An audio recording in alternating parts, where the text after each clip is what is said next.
AITA for gossiping with my mum about my brother's fiancée is potentially lying about giving birth. I, 22F, have an older brother, John 32M, who has been with his fiancée, Jane 30F, for 4 years. They have a 4-month-old. Jane found out she was pregnant at 5.5 weeks and immediately called my mum to tell her. Mum was confused, but still very excited. Jane said she was going to tell John when he got back from his work trip. A few hours later, she called again, sobbing, saying she has insatiable cravings. Mum made a joke like, "Isn't it a bit early for cravings?" and Jane went off on her. She started yelling about how this was her pregnancy and no one else's. It was an odd reaction. She also apologized for her outburst by blaming it on hormones. When my brother returned from his trip, him and Jane left to stay at her mother's and we didn't see her until after the baby was born.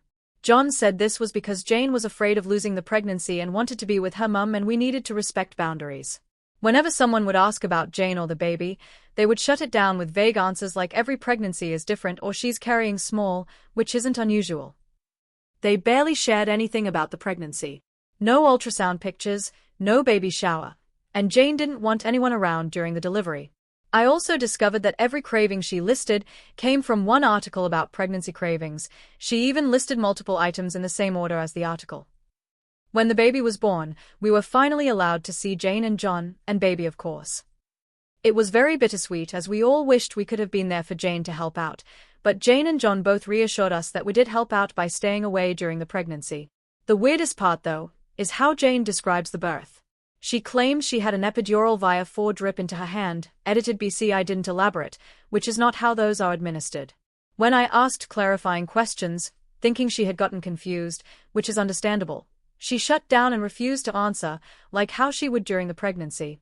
She said the baby had latching issues because he was born with no umbilical cord stump. This can technically happen, but it's a rare and fatal medical condition that their baby does not have. The final straw was when she told us that the baby basically fell out of her within an hour of being in labor, despite my brother telling us how hard the birth was, and even stating that was why they weren't going to try for any more kids. Mum is on the same side as me, and has been noting this inconsistencies and inaccuracies but doesn't know how to bring it up. And their reactions don't help. A few days ago, my brother texted Mum saying her doubt of Jane is disrespectful and they both want full apologies from the both of us for bullying Jane about her pregnancy or labor. I haven't made any outright accusations about it, nor have I said any of this to Jane. I've only asked questions when she brings the birth pregnancy up. AITA for having doubts?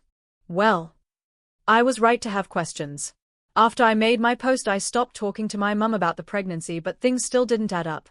Fast forward to my brother's birthday and the whole family was over at Mum's. Our aunts, uncles, cousins and older brother were all guests.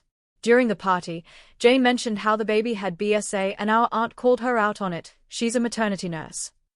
It caused a huge argument where Jane and John left in a rage. But it turns out that Jane didn't give birth.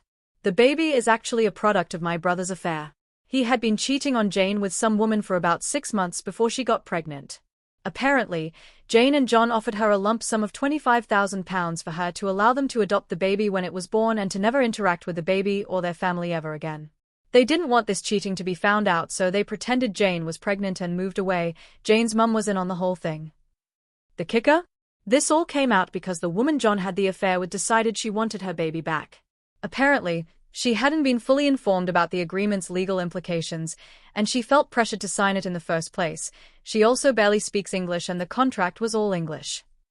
She's now pursuing legal action against Jane and John to get full custody of the baby. She said she waited this long because she was afraid of her immigrant status getting in the way. All their closed-off answers and refusal to engage was because they were afraid of this coming out. Apparently, Jane was terrified of someone noticing the baby's eyes, green. John and Jane both have blue eyes but Lucy has green eyes.